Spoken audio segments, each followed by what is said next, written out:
नज़मा है घर पर? आइए ना। नज़मा!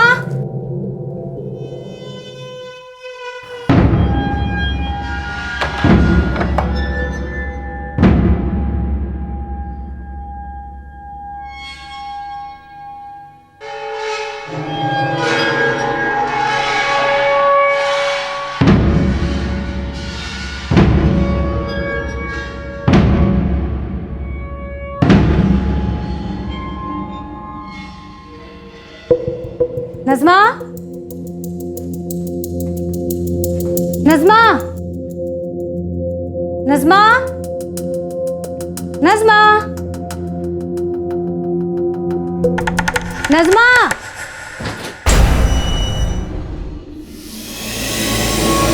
दरवाजा क्यों बंद किया? नज़मा कहाँ है? नज़मा बाहर गई है। दरवाजा खोलो। कपड़े खोलो। क्या बकवास कर रहे हो? हाँ?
पक्का खून ही है। पुलिस?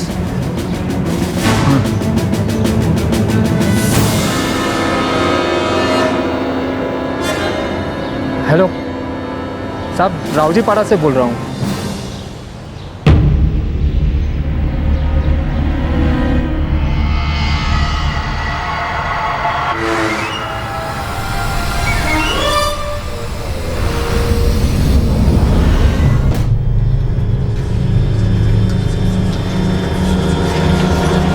कोई पहचानता है इसे?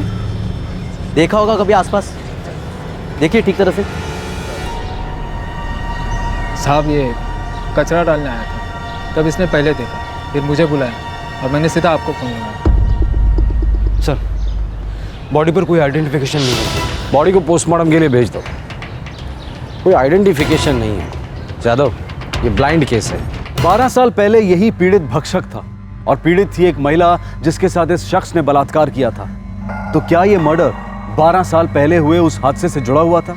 पीड़ित की बड़े निर्दयी तरीके से हत्या की गई थी और लाश को ठिकाने लगाया गया था। लाश पर कोई आइडेंटिफिकेशन नहीं था, लेकिन अहम सवाल यह था कि 12 साल पहले का रेपिस्ट और अभी का मर्डर विक्टिम, यह आदमी दरअसल था कौन?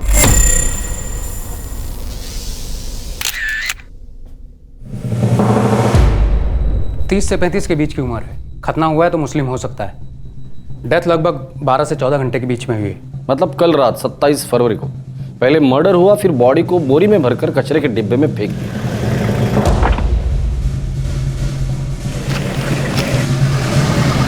सर काफ़ी गहरे घाव हैं, repeated steps, 9 major steps, 6 minor. सबसे पहले गला काटा गया है, उसके बाद स्टेबिंग हुई है।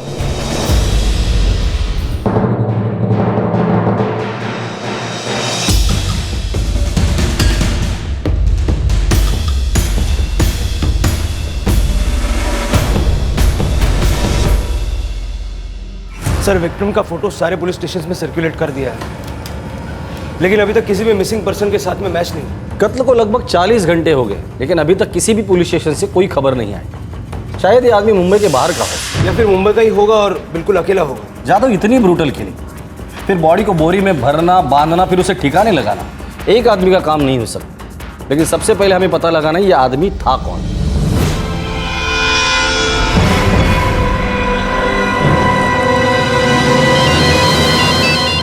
बोल मुश्ताक। हाँ साहब, गारंटी बोल नहीं सकता है, लेकिन अपन इस आदमी को पहले भी कहीं से मिला है। याद कर कहाँ मिला था? जेल में साहब। ऐसी फुल फीलिंग आ रही है अपन को कि ये उधर ही था। कौन सी जेल में? अब ये याद नहीं है साहब, लेकिन अपन बोलता है आपको कि इसके रिकॉर्ड चेक कराइए, आपको पक्का इसकी हिस्ट्री उधर ही से मिलेगा। ठीक।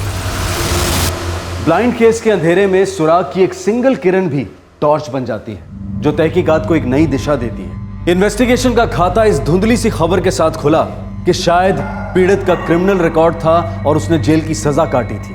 पुलिस ने जेल रिकॉर्ड्स को खंगालना शुरू कर दिया।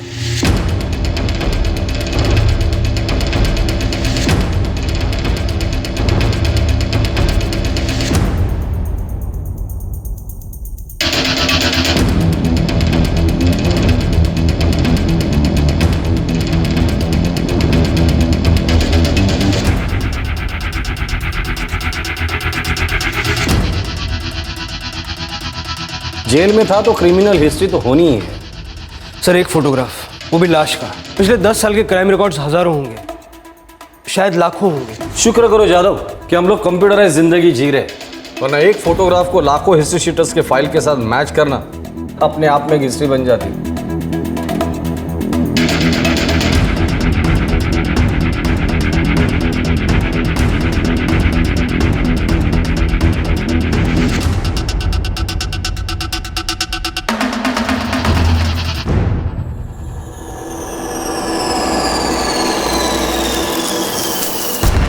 नाम नावेद बेग, 7 साल की सज़ा, 2002 से 2009 तक अजवाड़ा जेल में। जुर्म आईपीसी धारा 376 के तहत रेप का चार्ज।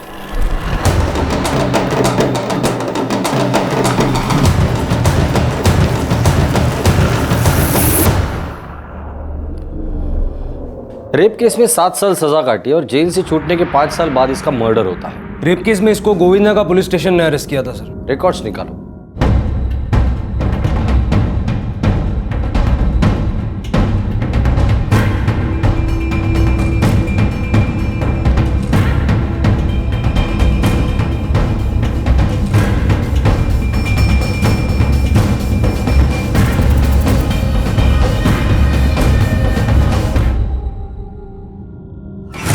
सर इस नावेद पर आरोप था कि इसने एक 20 वर्षीय महिला मीनाक्षी का बलात्कार किया था। कहीं ऐसा तो नहीं कि किसी ने 12 साल इंतजार किया हो बदला लेने के लिए? हो सकता है सर। वैसे साल 2009 में ये नावेद अजवाड़ा जेल से रिहा हुआ।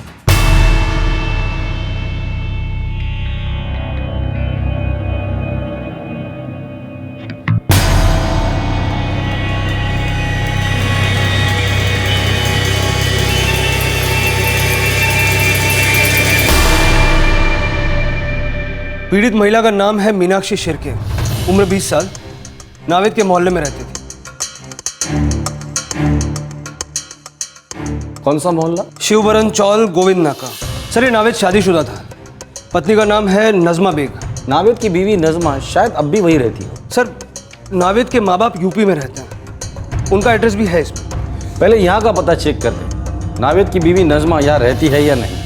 हम सब ने सुना है कि जोत से जोत जलती है, लेकिन जुर्म की अंधेरी दुनिया में अतीत से वर्तमान रोशन होता है। लेकिन क्या मीनाक्षी के रेप का नावेद के मर्डर के साथ कोई रिश्ता था, या फिर इस कत्ल की कहानी कुछ और ही थी?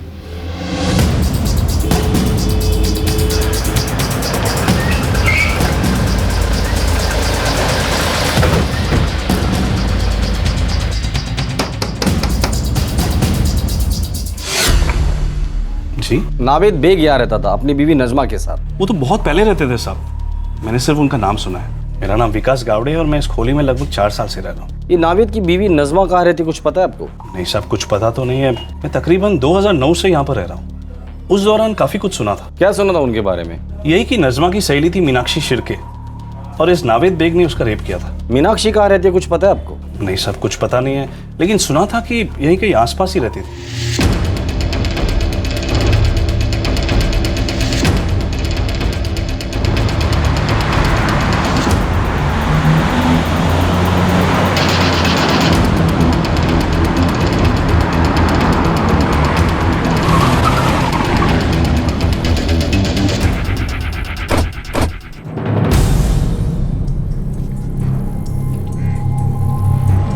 नावेद बेग का घर यही है? जी नहीं, ये उसके अब्बू रहमत बेग का घर है। नावेद को देखे तो सालों बीत गए हैं। रहमत बेग कहाँ है सर?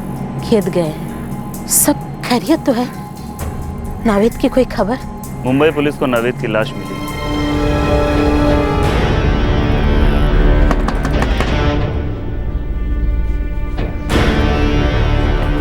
मीनाक्षी यही रहती है? हाँ, क्या बात है साहब? बुलाइए उसे, बात करनी थी। मगर क्यों साहब, क्या बात करनी है? नावेद बेग का मर्डर हो गया है। उसे तो पहले मर जाना चाहिए था। देखिए साहब, मेरी बेटी को इसमें मत घसीटिए। वो तो सब कुछ पीछे छोड़ चुकी है। बड़ी मुद्दत से अपने आप को संभाला है साहब। देखिए, हम लोग उसे परेशान करना नहीं चाहते, सिर्फ 2-4 सवाल पूछेंगे। पर सब कुछ कोर्ट में हो चुका है ना, आप कैसे सवाल? नावेद की बीवी, उसकी सहेली, वो कहाँ है? वो नज़मा, वो देखिए मैडम, ये मर्डर का मामला है। हो सकता है कि आपकी बेटी मीनाक्षी ने सब कुछ पीछे ना छोड़ा हो। कहाँ है वो? साहब, वो अपने पति और बच्चे के साथ बोरेली में रहती है। साहब, मैं फिर से कहती हूँ, उसके पुराने जख्म मत खुरिदिए। हम कोई जख्म खुरेदना नहीं चाहते, हम सिर्फ सच्चाई खुरेदना चाहते हैं।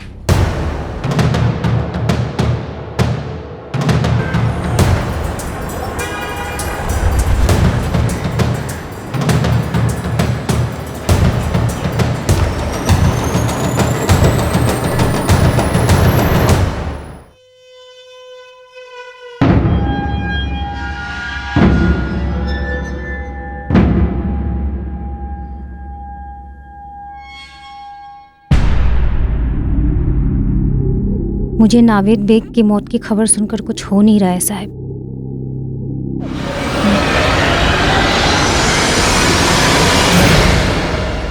तुम और नावेद की बीवी नज़मा अच्छी सहेली थी ना? हो साहब, वो मुझसे काम भी सीखती थी।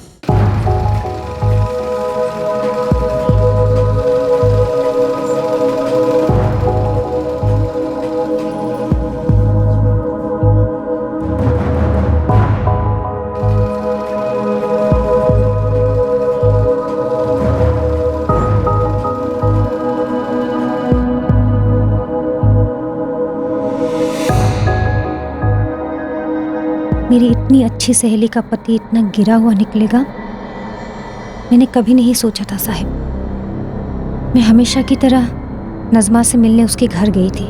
मुझे नावेद के बुरी इरादों के बारे में भनक भी नहीं थी साहब। उसने मुझसे झूठ बोला कि नज़मा घर पर है और मुझे धोखे से अंदर बुला लिया। नज़मा है घर पर? आइए ना।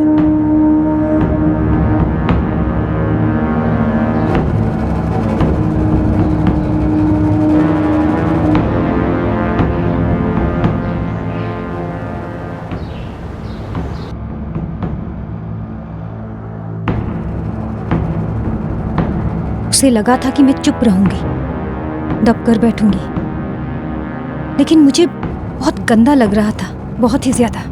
मैं चुप नहीं रहना चाहती थी, मैं दब कर नहीं बैठना चाहती थी, और मेरे आई बाबा ने भी मेरा साथ दिया। चल चल मीनाक्षी, हम सीधे पहले पुलिस स्टेशन जाएंगे और वो जिंदगी भर जेल में सड़ेगा। चल उठ। आओ आओ, हे बगा, वो पूरी जिंदगी जेल में सड़े ना सड़े, हमारी बेटी पूरी जिंदगी के लिए बदनाम हो जाएगी। ऐसा कहा है? मैं क्यों बदनाम होंगी? उसने गंदा काम किया है, वो बदनाम होगा। एक कविता, अगर हम बदनामी की वजह से चुप बैठे ना, तो वो इसे घर से खींच के ले जाएगा और दूसरी लड़कियों पे भी हाथ डालेगा। पागल कुत्ते को कोई खुला छोड़ता है भला? तू रोना बंद कर। ओ, तो वो रोएगा, लास्ट तक नहीं छोड़ूंगा उसे। तो मेरी बहादुर बेटी है ना? ओ बाबा।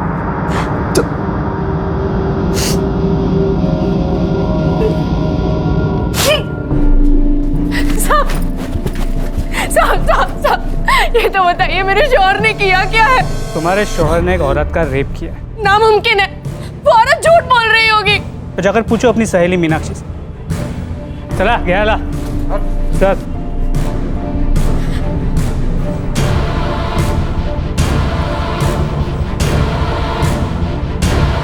मीनाक्षी, क्यों फंसा है मेरे शौहर को? क्यों? बोलो।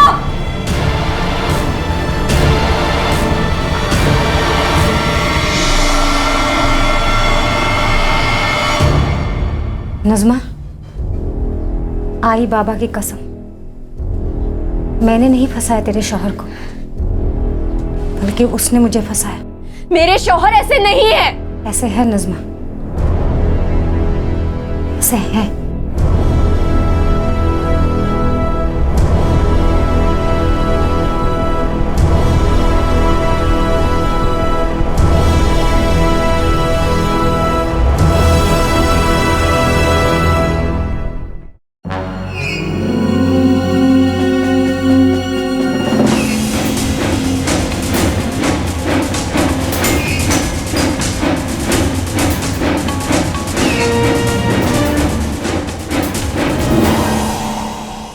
तुम सच कह रहे हो ना नाविद? तुम्हारी कसम नज़मा, पता नहीं क्या दुश्मनी निकाल रही है तुम्हारी दोस्तों मीनाक्षी। बर्बाद करके रख दिया।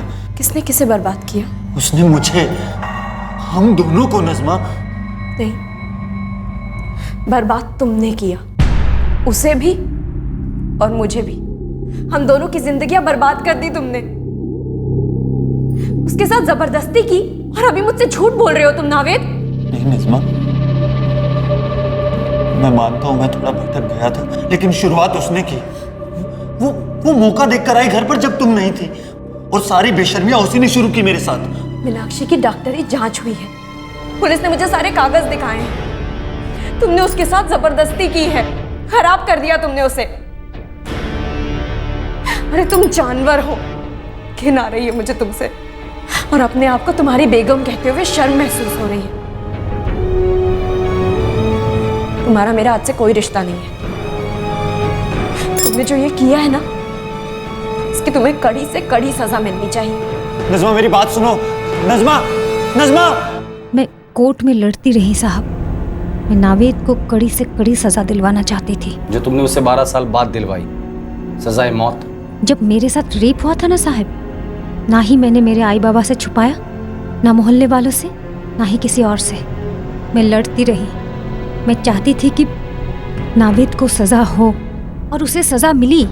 जब मेरी शादी हुई तब मैंने मेरे पति को भी सब कुछ बता दिया, और अगर मैं नावेद को मरवाती तो वो भी राज नहीं रहता साहिब। भगवान की दया से मुझे एक अच्छी जिंदगी मिली है, मैं उसे बर्बाद क्यों करूंगी साहिब? पर किसी और की जिंदगी भी बर्बाद हुई थी। नज़मा कहाँ है वो? वो भी सब कुछ भुलाकर आगे बढ़ चुकी है। तू मुझसे भी गुस्सा है मीनाक्षी? अगर ना बोलूंगी तो झूठ होगा, लेकिन अब नहीं हो। इसमें तेरी कोई गलती नहीं है। मेरी गलती यह है कि मैं नावेद को कभी ठीक से पहचान ही नहीं पाई।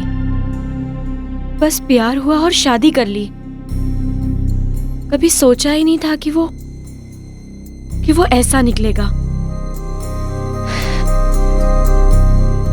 अब आगे का क्या सोचा है?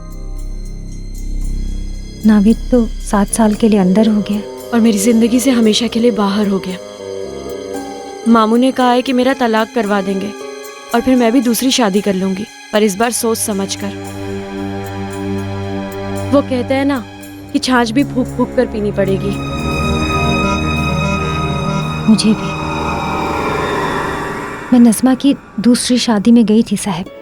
उसका भी एक प्यारा सा बच्चा है। सब कुछ ठीक ठाक चल रहा है साहब उसका। उसे इसमें मत घसीटो साहब, माफ कर दो उसे। मीनाक्षी जी, माफ करना और सजा देना ये कानून का डिपार्टमेंट है। हम तो बस सच के सिपाही है, और सच ढूंढने के लिए अगर गड़े मुर्दे उखाड़ने पड़ते हैं तो हम वो भी करते हैं। देखिए, मामला मर्डर का है, तो नज़मा का एड्रेस और नंबर।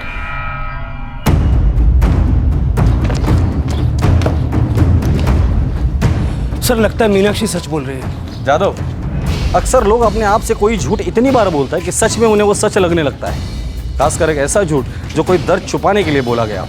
जादव, एक काम करो, इस मीनाक्षी का बैकग्राउंड चेक और कॉल रिकॉर्ड्स दोनों रेडी रखो।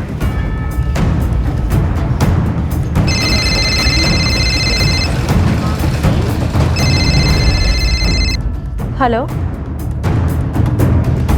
हाँ जी, मैं नज़मा बोल रही हूँ। आपको रेप के लिए 7 साल की सजा काटने के 5 साल बाद नावेद बेग की भयंकर तरीके से हत्या हुई थी। इन 12 सालों में काफी कुछ बदल गया था, जिसके बारे में पुलिस पता लगा चुकी थी, जैसे कि नजमा और मीनाक्षी की जिंदगी।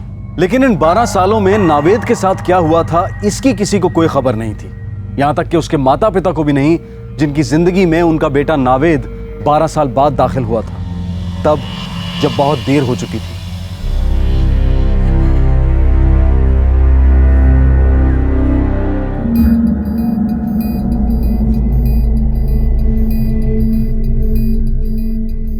बारह साल बाद मिल रहे हैं साहबजादे से। घर छोड़कर भाग गया था मुंबई के सपने लेकर, यहीं शादी वादी कर ली। हम लोगों को बोला तक नहीं था। एक ही बार मिले हैं इससे, वो भी तब जब इसको सजा हुई थी।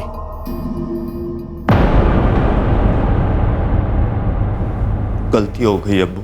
इसे गलती नहीं कहते नावेद, गुनाह हुआ है, गुनाह। गलती और गुनाह में फर्क समझ। इसके लिए घर छोड़कर मुंबई भागे थे, अम्मी अब्बू का नाम डुबाने। सजा हुई है ना अम्मी, हमें सजा काट कर एक नई शुरुआत करेंगे। सजा तू अकेला काटेगा और नई शुरुआत भी तू अकेला ही करेगा। सुना है तेरी बीवी भी तुझे छोड़ के चली गई है। आप लोग तो नहीं छोड़कर जाओगे ना मुझे। जब तूने इंसानियत को छोड़ दिया तो फिर इंसानों से क्यों उम्मीद रखता है नावेद? नावेद, हम ये तो नहीं सोचते कि तू हमारे लिए मर गया, पर इतना जरूर याद रखेंगे कि तूने जीते जी हमें मार दिया। रिया होने के बाद एक आध बार इसका फोन आया था, वो भी ईद के वक्त। बड़ी मुश्किल से 1 आध मिनट बात हुई होगी बस। इसका फोन नंबर है? रखा ही नहीं।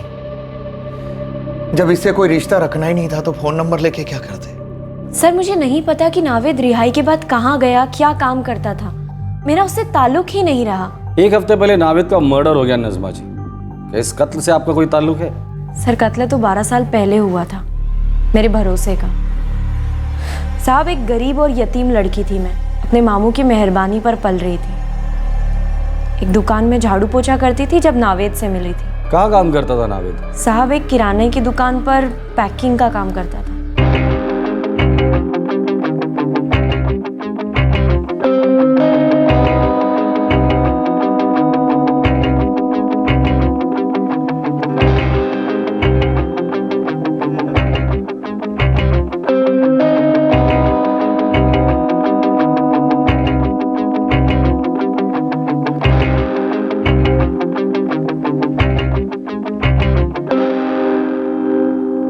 साहब, मुझे एक बहुत ही सीधी सी जिंदगी चाहिए थी।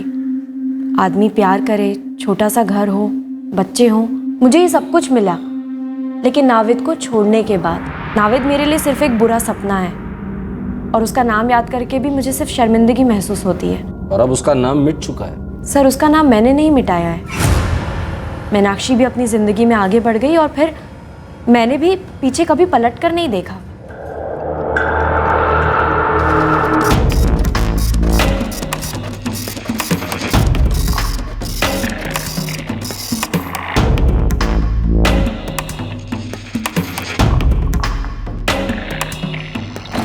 सर, मीनाक्षी और नज़मा दोनों के फोन रिकॉर्ड स्कैन किए, ऐसा कुछ नजर नहीं आया जो हमारे काम का हो। जादव, पहले मुझे लगा था इन दोनों में से किसी एक ने या शायद इन दोनों ने मिलकर नावेद को मारा है, और इन दोनों की जिंदगी सेट है, वो उसे डिस्टर्ब नहीं करेगी। सर, शायद नहीं करेगी, लेकिन ये भी तो हो सकता है कि नावेद ने जेल से निकलकर इनकी जिंदगी डिस्टर्ब की हो। ब्लैकमेल, धमकी, कुछ भी हो सकता है। रिहा होने के 5 साल बाद अगर मीनाक्षी और नजमा को नावेद को मारना ही होता तो 5 साल इंतजार क्यों करती? सर, लेकिन ऐसा कौन हो सकता है जिसने क्रिमिनल को इतनी बुरी तरह मारा? बॉडी पर से सारा आइडेंटिफिकेशन हटाकर एक बोरी में डालकर न्यूट्रल जगह पे छोड़ दिया। जादव, हो सकता है जेल से रिहा होने के बाद नावेद ने फिर वही हरकत किसी और महिला के साथ की हो और मारा गया हो सकता है सर। हाँ साहब, एक एड्रेस नोट कीजिए और आ जाइए इधर तुरंत। गर्मी में ठंडक दिलाने वाली खबर है। ये वाकई अच्छी खबर है सर। बस ये अच्छी खबर पक्की खबर होनी चाहिए।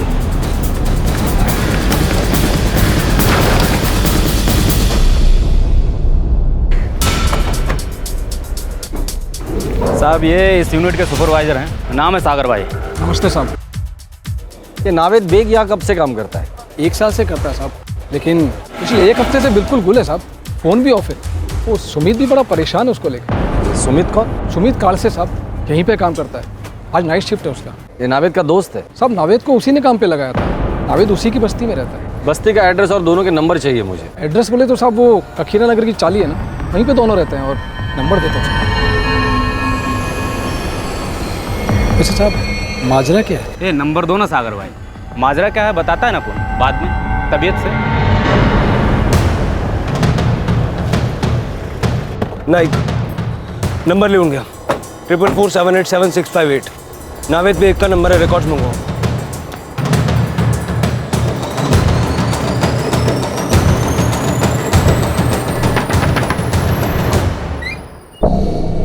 जी हाँ। सुमित की आज नाइट शिफ्ट है, वो सो रहा होगा। हाँ। उठाइए उसे।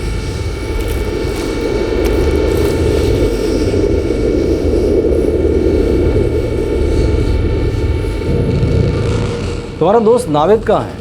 वो तो हफ्ते भर से गायब है साहब। मैं खुद पुलिस के पास आने वाला था। और अब खुद पुलिस तुम्हारे पास चल कर आई। पता है क्यों? नहीं। 1 हफ्ते पहले हमें तुम्हारे दोस्त नावेद की लाश मिली। क्या?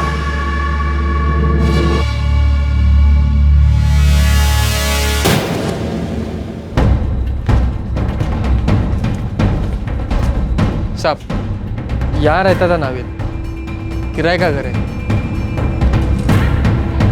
चाबी है तेरे पास? मेरे पास कैसे होगी चाबी साहब? तो नावेद के पास होगी, नहीं तो मकान मालिक के पास।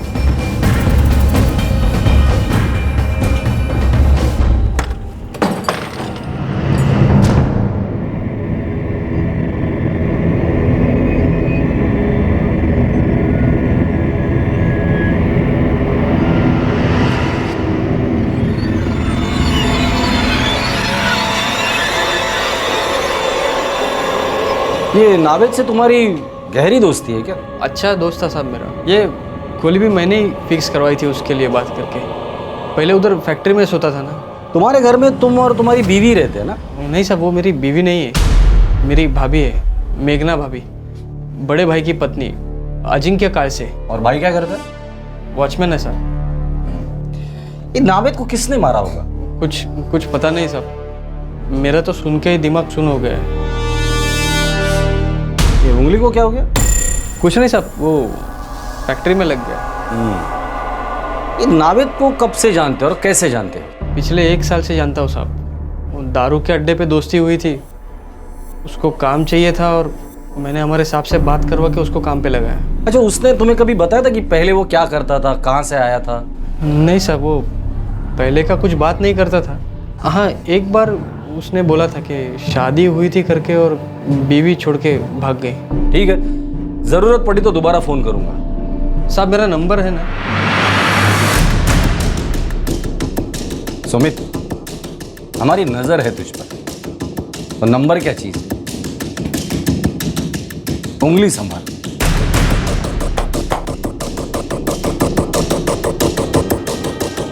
नावेद के मकान मालिक का नंबर निकालो और उससे बात करो। सर।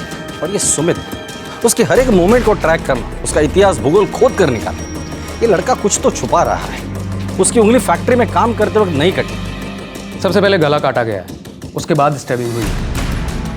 जादव, सुमित का ये घाव हमारे केस का सबसे बड़ा सुराग हो सकता है।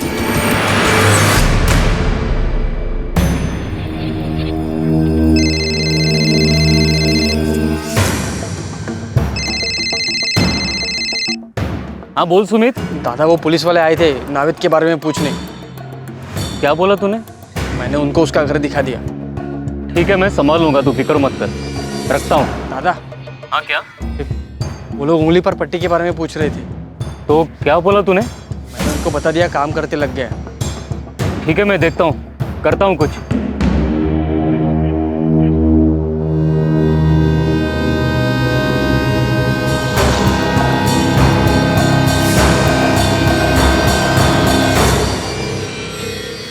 मुझे नहीं मालूम। मुझे नहीं मालूम का क्या मतलब है? पुलिस वालों ने खुद कहा था कि नावेद का मर्डर 1 हफ्ते पहले हुआ था और उसी वक्त तुम्हारे भैया ने मुझे मायके भेज दिया, कोल्हापुर। अरे भाभी, आपके मायके जाने का और नावेद के मर्डर का क्या लेना देना? नहीं है सुमित, सच में नहीं है। नहीं, मेरी तरफ देखो, आंखें मिला के बोलो कि कोई लेना देना नहीं है।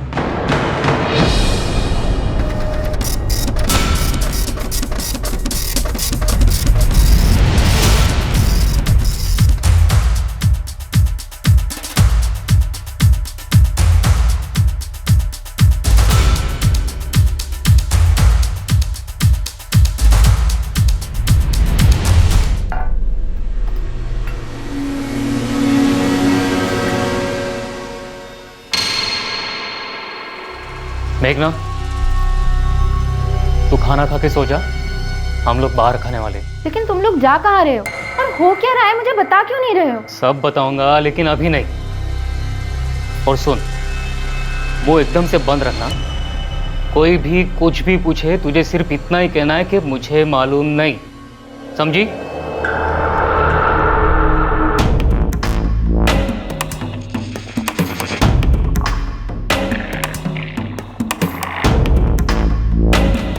सर, सुमित का नंबर स्विच ऑफ है। उसके बड़े भाई अजिंक्य का फोन भी ऑफ आ रहा है। कॉल रिकॉर्ड्स क्या कहते हैं? मर्डर के दिन 27 फरवरी को सुमित ने एक नंबर पर हद से ज्यादा बार बात की। किसका नंबर है? कोई सुरेश गुप्ता करके है, छोटा मोटा एस्टेट एजेंट है। जी जी, सुमित खास है अपना। 27 फरवरी को सुमित ने तुमको 8 बार फोन किया था। अच्छा, ध्यान नहीं दिया मैंने साहब। सुमित को मेरी कार चाहिए थी। किस लिए चाहिए थी? वो फैमिली को कहीं घुमाने ले जाने की बात कर रहा था। सर, सुमित की फैमिली मतलब उसका बड़ा भाई अजिंक्य और उसकी भाभी मेघना। गाड़ी किसी और काम के लिए भी तो इस्तेमाल हो सकती है। जादव, इस सुमित और उसके भाई अजिंक्य से लंबी बात करनी होगी।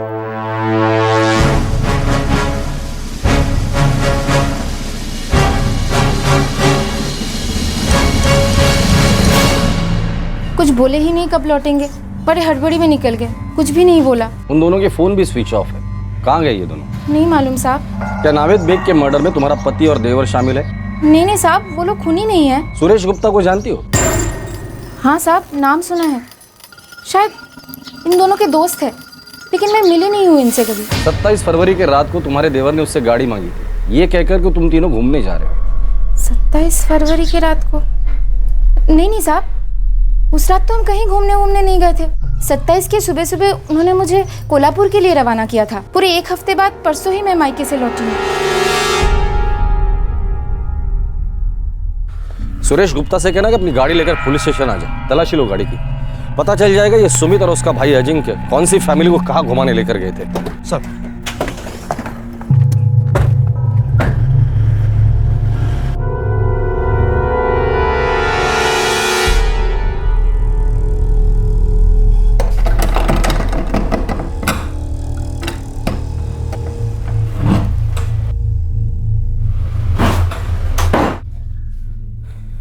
दादा, अब क्या करेंगे? इतना कुछ किया है, अब आगे भी करेंगे कुछ ना कुछ।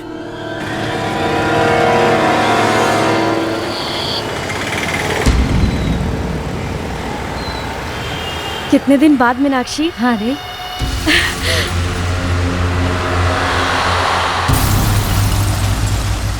वो पुलिस बहुत जोर दे रही थी, इसलिए मैंने तेरा नंबर दिया। कोई बात नहीं, मैं तो नावेद के बारे में सोचती भी नहीं हूँ। वो मेरा और तेरा, हम दोनों का अतीत है। और फिर बुरे सपने के बारे में क्या सोचना। सही बोल रही है तू। वो तेरा सिलाई का काम कैसा चल रहा है? ठीक चल रहा है। तूने मुझे सिलाई नहीं, नई जिंदगी दी है, और इसके लिए मैं तेरी हमेशा शुक्रगुजार रहूंगी। मेरा काम अच्छा ही चल रहा है। चल अच्छा है, मेरा भी अच्छा ही चल रहा है। वो तेरा बेटा है ना, सलमान ना? हाँ। कैसा है वो? ठीक है, बहुत मस्ती करता है। और तेरी बेटी रोहिणी? वो भी अच्छी है, मेरी माँ बनने की कोशिश करती है। बस यही एक बात थी जो तुझे बतानी थी, मिलकर।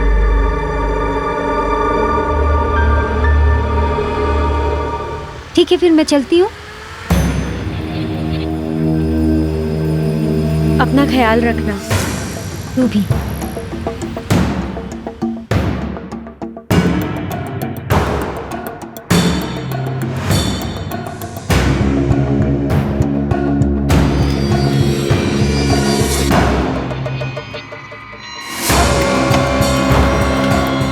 डिक्की खोलो।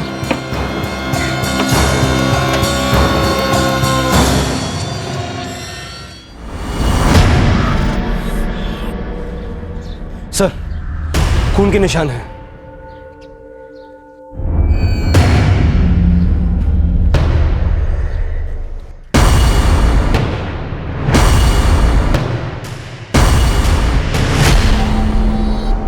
सुरेश गुप्ता, नावेद बेग के मर्डर केस में तेरे इस गाड़ी के अलावा तेरा और क्या रोल था? सर, इंस्पेक्टर साहब, आप इसके बारे में क्या बोल? तेरे कार के डिक्की में जो खून के धब्बे मिले ना, वो काफी कुछ बोल चुके। अब तो सिर्फ इतना बोल दे, सुमित कालसे, उसका भाई अजिंक्य कालसे और तूने मिलकर नावेद बेग को क्यों मारा? सर, सुमित मेरा दोस्त है। दोस्ती खातिर में उसने मुझसे गाड़ी मांगी और मैंने उसको दे दी सर। अगले दिन उसने लौटा भी दी सर। सर, कई सालों से मैंने डिक्की खोल कर भी नहीं देखी। ये नावेद बेग कौन है, इसके बारे में मैं नहीं जानता। मुझे सच में और कुछ भी नहीं पता है। मेरे देवर और पति दोनों के फोन बंद है और उन्होंने किसी के हाथों संदेशा भी नहीं भेजा है। आई शपथ।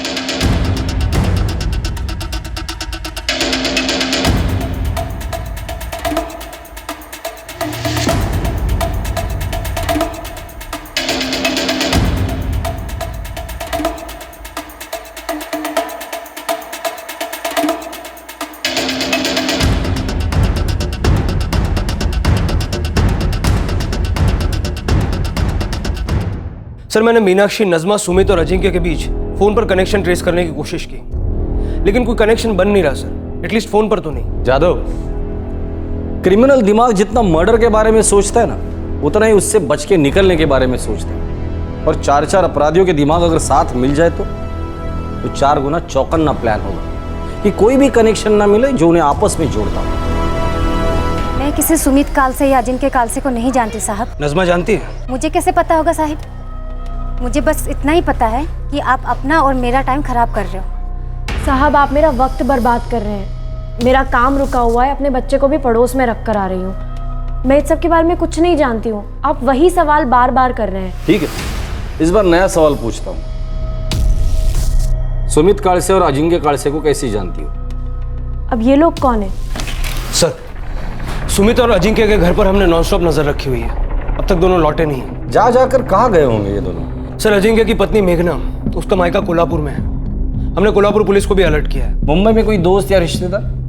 पता किया सर, इनका आगे पीछे कोई नहीं है। फिर भी मुंबई शहर में लुकआउट नोटिस डाला है। जितने भी खबरें हैं सारे काम पर है। पता नहीं कहाँ भाग गए दोनों। और पता नहीं कब तक भागेंगे ये दोनों।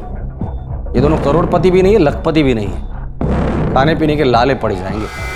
आखिरकार जब सुमित और अजिंक्य को पुलिस पकड़ पाई, तब इस केस की सारी गुत्थियां, सारा गणित स्पष्ट हो गया। हाँ साहब, इधर कांदिवली वेस्ट में एक लॉज है।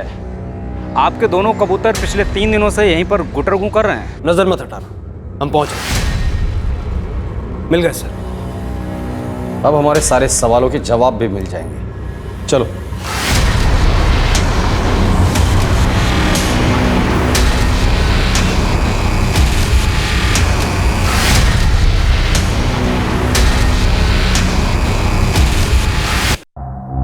लॉज का भाड़ा कभी दोगे भाई? हाँ हाँ, दे देंगे भाई, आज ही दे देंगे। दे देना आज। हाँ। तो रूम का भाड़ा मांग रहे हैं।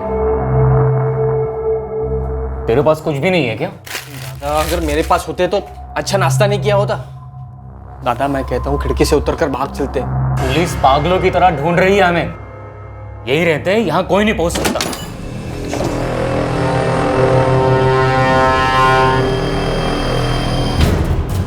टेढ़ी उंगली से घी निकाला तूने, है ना सुमित कालसे?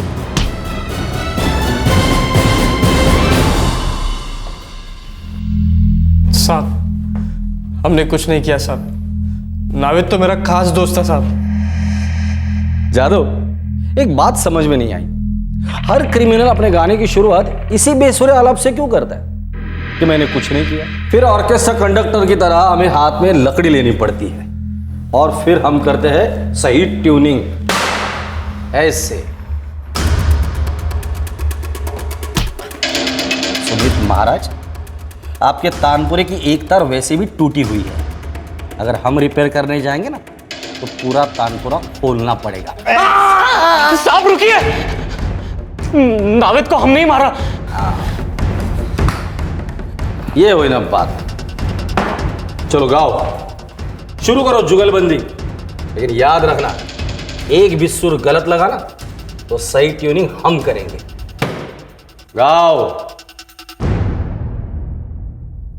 हम लोगों से वर्तमान में मिलते हैं, वर्तमान में दोस्तियां बनती हैं और वर्तमान में किए गए उनके बर्ताव के आधार पर हम लोगों के बारे में अपनी राय बनाते हैं। और फिर अचानक अतीत का साया अपना फन उठाता है। उस शख्स को हम एक अलग सूरत में देखते हैं और ये सूरत हमारे अंदर एक डर को आग देती है। एक सवाल चील की तरह मंडराने लगता है कि क्या ये शख्स अपने अतीत की हरकत को दोहराएगा? क्या इस बार पीड़ित हम या हमारे चहीते होंगे? साहब, मैंने आपको बताया था साहब, मेरी नावेद से दारू के अड्डे पर दोस्ती हुई थी। मैंने उसको मेरे साथ अपनी फैक्ट्री में काम पर भी लगवाया था। उसके पास सोने के लिए भी जगह नहीं थी साहब। चल भाई, अब मस्त घर जाऊंगा, नहाऊंगा, धोऊंगा, 2 घूंट मारूंगा और सो जाऊंगा। तेरा सही है यार, किस्मत वाला है, घर वर है, फैमिली है। मैं तो यहीं सो जाऊंगा यार। क्या बात कर रहा है नावेद? तेरा घर नहीं है? माँ बाप, बीवी, बच्चे? माँ बाप हैं यार, गाँव में है। एक बीवी थी, छोड़ छाड़ के भाग गई किसी के साथ। बस भाई अपना तो खाना पीना सोना यहीं सड़क पर है। सुमित भाई यार, कोई खोली वोली हो तो बताइए। अरे बस क्या यार, जरूर बोलूंगा, तुझे मिल जाएगी खोली।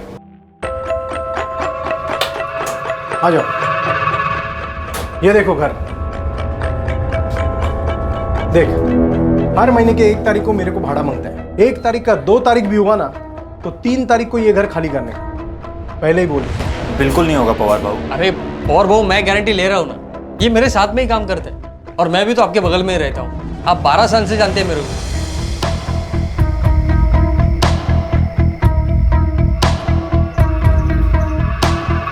क्या बात है मेघना भाभी जी, आपके हाथों में तो जादू है। सालों में ऐसा खाना नहीं खाया।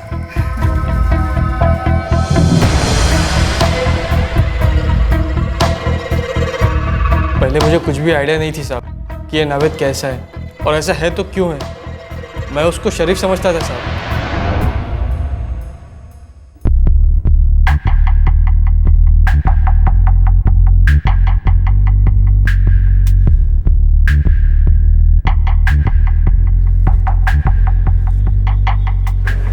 ऐसे क्या घूर रहा है बे? मस्त है ना? अबे वो अपने दलपत की बीवी है वो। तो क्या हुआ, मेरे लिए तो औरत है बस। तो इसका मतलब ऐसे ही घूरते रहेगा? अबे एड़ा, चल नजर हटा, चल हटा।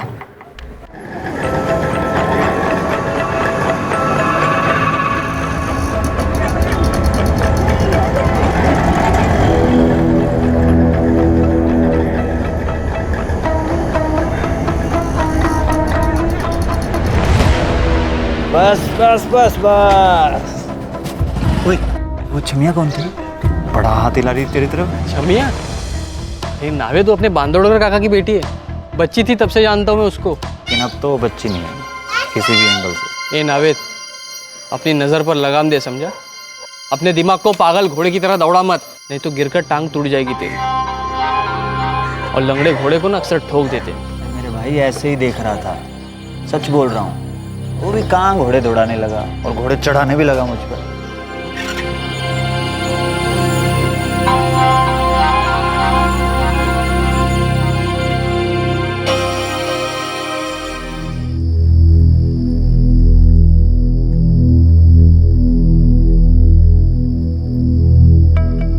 मेघना भाभी जी, आपकी तरकारी इतनी बढ़िया बनी है ना, दिल करता है आपके हाथ ही चूम लूं।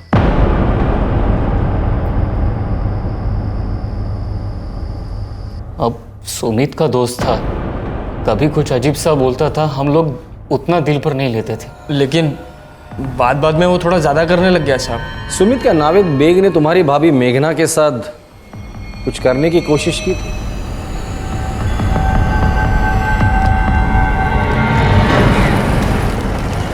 अरे आनंदा, अरे कैसा रे? जकास रे। चल कटिंग मार दे क्या? नहीं, मेरे को कोई काम है, मैं मिलता हूँ तेरे से।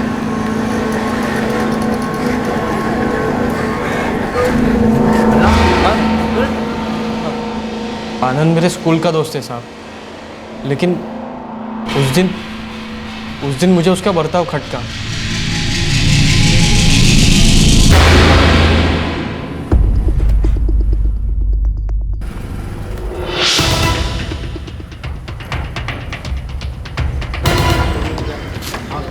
काकू पहचाना क्या? सुमित ना तू? हो काकू, आनंद आहे क्या? हो आहे ना। आनंदा, अरे लफड़ा क्या है? लफड़ा तेरे पीछे बैठा था, नावेद बेग था ना वो। हाँ, लेकिन तू कैसे जानता है नावेद को? मैं पूरी चौल जानती थी रे उसको। 12 साल पर उसने एक कांड किया इधर। कांड? कैसा कांड? एक लड़की का रेप किया वो। क्या बक रहा है तू? और नहीं तो क्या, मेरे को एकदम क्लियर याद है। वो लड़की यहीं रहती थी, मीनाक्षी, वो भी यहीं कहीं रहता था। नावेद की बीवी उसकी फ्रेंड थी।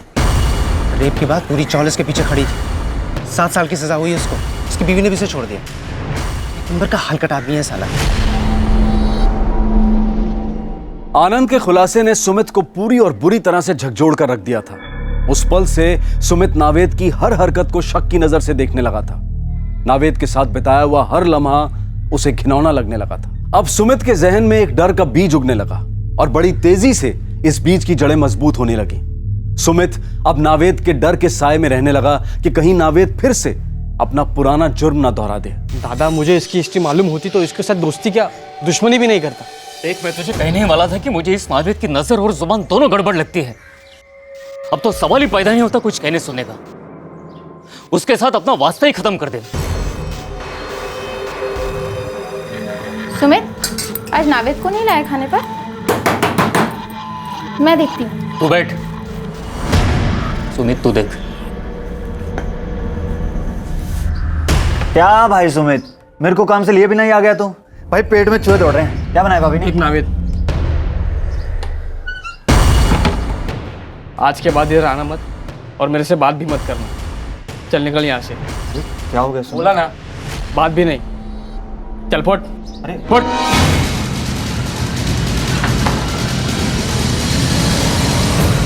फिर से पूछ रहा हूं सुमित, क्या नावेद बेग ने तुम्हारी भाभी मेघना के साथ कुछ गलत किया था?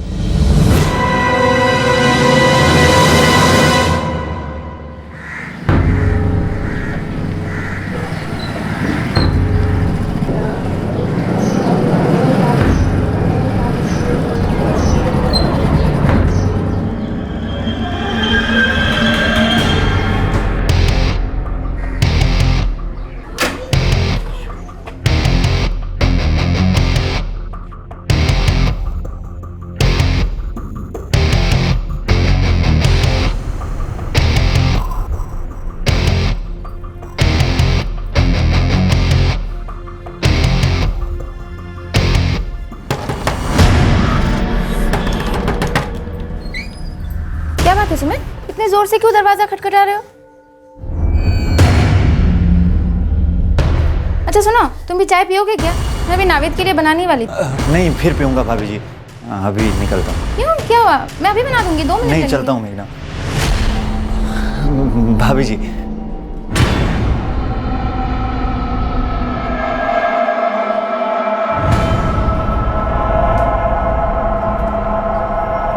सुमित, तीसरी और आखिरी बार पूछ रहा हूं मैं, क्या नावेद बेग ने तुम्हारी भाभी मेघना के साथ कुछ गलत किया था?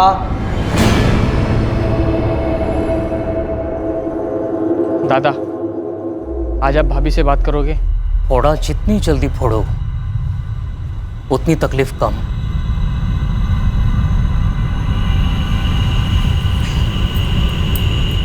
मेघना, कल सुबह तू कोल्हापुर चली जा तेरी आई के घर। अरे ऐसे अचानक? हाँ, वो मुझे एक दूसरी नौकरी लगने वाली है मुंबई के बाहर। सुमित और मैं जाकर देखाने वाले हैं, 2 दिन लगेंगे। हाँ तो आप दोनों चले जाइए ना, वैसे भी 2 दिन के लिए क्या मायके जाना, वो भी इतनी दूर कोल्हापुर। अरे हमारे 2 दिन 4 हो सकते हैं, 4 के 8 भी हो सकते हैं ना। तू सुबह बैग भर और पहली बस पकड़ ले। वैसे बताइए तो सही कि आप लोग जा कहाँ रहे हैं और ये कौन सा नया काम है? अरे मायके जाने का बोला तो जाने का, बस। सुमित तुझे छोड़ देगा बस स्टॉप पे।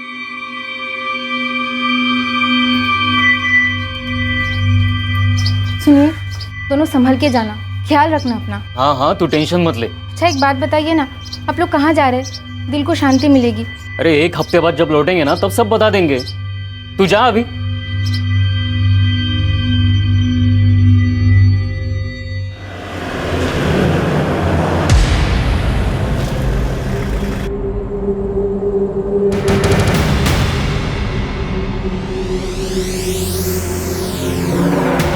हेलो दादा, मैं गाड़ी लेके आ गया हूँ। बस 2 मिनट में पहुंच रहा हूँ।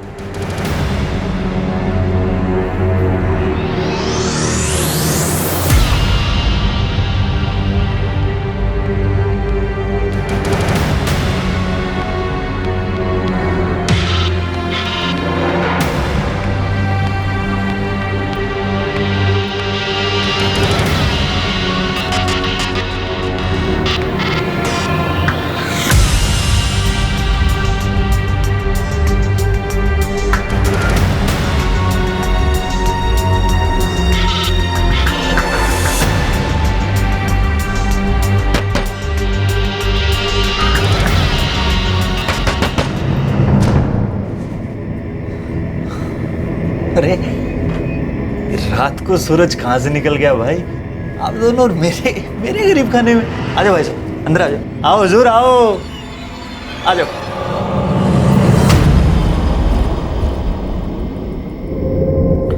भाई सुनिए, जो बात मैं खुद भूल जाना चाहता हूँ, मेरे भाई को मैं दुनिया को क्यों बताता फिरूं? क्यों भाई साहब? मुझे नहीं लगता तू कुछ भुलाने की कोशिश कर रहा है नावेद। साले, तूने अपनी पत्नी की सहेली का रेप किया, 7 साल जेल काट के आया और अभी भी तेरी नजर उतनी गंदी है। हाँ अरे भाई, वो बस एक हादसा था, बहुत बड़ी गलती थी, मैं मानता हूँ। अब वो गलती दोबारा कभी होगी नहीं, बस। गलती दोबारा करने के लिए तेरी जिंदगी रहेगी तब ना।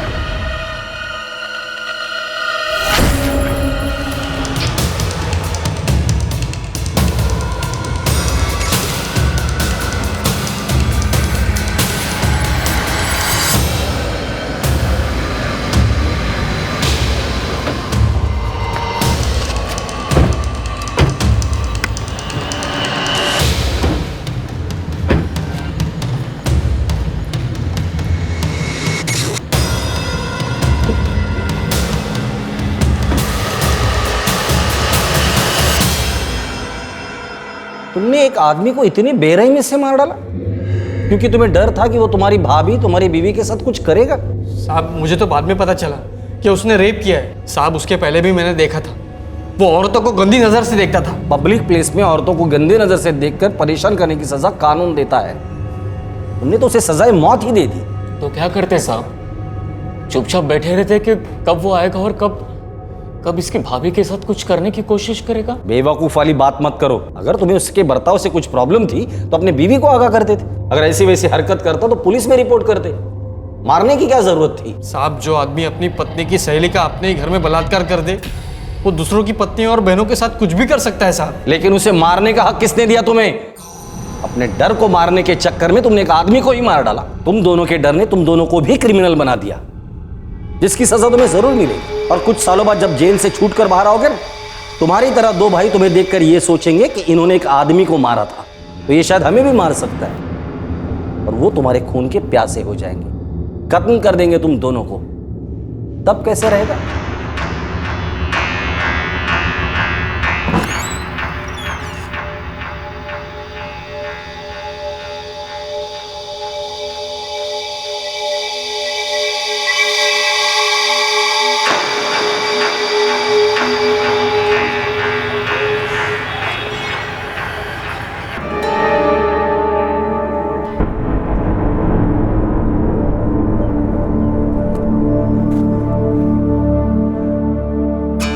बड़ा कदम सिर्फ मेरे लिए उठाया।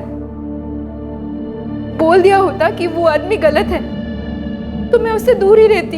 भाभी, अब गलती तो हो गई, लेकिन सर पर इतना डर चढ़ गया था कि कुछ होश ही नहीं रहा। बातचीत करके मामला जरूर निपट सकता था।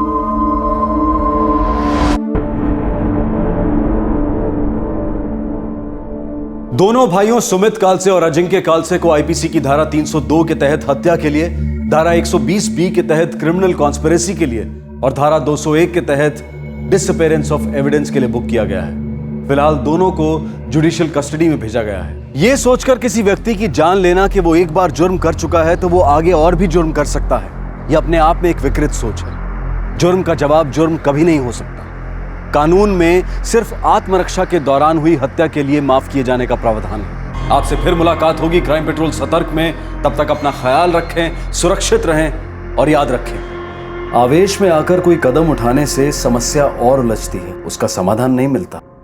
सही वक्त, सही कदम, सतर्क रहें।